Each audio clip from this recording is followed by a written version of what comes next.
राज्यासह बुलढाणा जिल्ह्यातील 11 नगर परिषदेकरिता मतदान प्रक्रिया पार पडणार आहे। त्याकरिता निवडणूक कार्यक्रम जाहीर करण्यात आला आहे। बुलढाणा जिल्हा मुख्यालय असलेल्या नगर परिषदेकरिता 68,997 मतदार आपला मतदानाचा हक्क बजावणार आहेत। शहरात एकूण 15 प्रभाग आहेत आणि 30 जागांकरिता आणि जनतेतून नगराध्यक्षांची ही निवडणूक होणार आहे। 76 मतदान केंद्रावर मतदानाची व्यवस्था करण्यात येणार आहे। सकाळी 7:30 वाजेपासून ते सायंकाळी 5:30 पर्यंत मतदान करता येणार आहे। मतदान प्रक्रिया निर्भय आणि पारदर्शीपणे पार पडावी याकरिता सर्व उपाययोजना करण्यात आल्या असून सर्वच नागरिकांनी आपला मतदानाचा हक्क बजावण्याचे आवाहन उपविभागीय अधिकाऱ्यांनी केले आहे। नॉमिनेशन हे सोमवारपासून म्हणजे 11 तारखेपासून ते 10 तारखेपासून ते 17 तारखेपर्यंत स्वीकारलं जाणार आहे।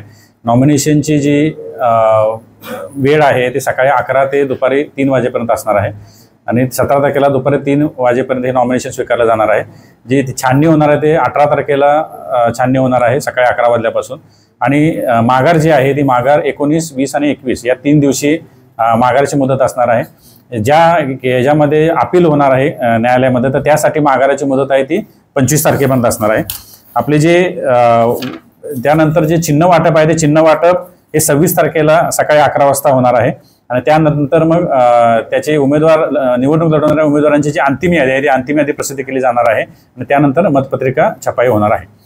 तर त्यानंतर आपला जो मतदानाचा दिवस आहे तो दिवस 2 डिसेंबर रोजी आहे आणि 2 डिसेंबरला सकाळी 7:30 ते सायंकाळी 5:30 वाजेपर्यंत मतदानाची वेळ असणार आहे आणि जी मतमोजणी आहे ती मतमोजणी लगेच पुढच्या दिवशी म्हणजे 3 तारखेला सकाळी 10 वाजल्यापासून मतमोजणी होणार आहे। बुलढाणा नगर परिषदेसाठी एकूण जे मतदारांची संख्या आहे ती एकूण 68,997 आहे। एकूण 15 प्रभागामध्ये 30 जागेवर ही निवडणूक होणार आहे आणि तसेच थेट नगराध्यक्ष पदासाठी सुद्धा ही निवडणूक होणार आहे। निवडणुकीसाठी प्रत्येक मतदान केंद्रावर मतदान केंद्राध्यक्ष व इतर मतदान अधिकारी 4 अशी आपण कर्मचाऱ्यांची नेमणूक करणार आहोत। आपले जे एकूण 76 मतदान केंद्र आहेत 76 मतदान केंद्रावर प्रत्येक मतदान केंद्रावर 5 मतदान कर्मचारी, शिपाई आणि पोलीस कर्मचारी अशा पद्धतीने हे मतदान केंद्रावर कर्मचाऱ्यांची आम्ही नेमणूक करणार आहोत। त्यासाठी मतदानाच्या दिवशी पुरेसा पोलीस बंदोबस्त नेमला जाणार आहे।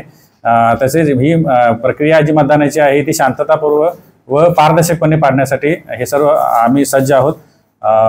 तसेच मतदारांना आव्हान आहे की त्यांनी या निवडणुकीमध्ये जास्तीत जास्त मतदान करून अतिशय पारदर्शक पद्धतीने निवडणूक पार पाडण्यासाठी सहकार्य करा।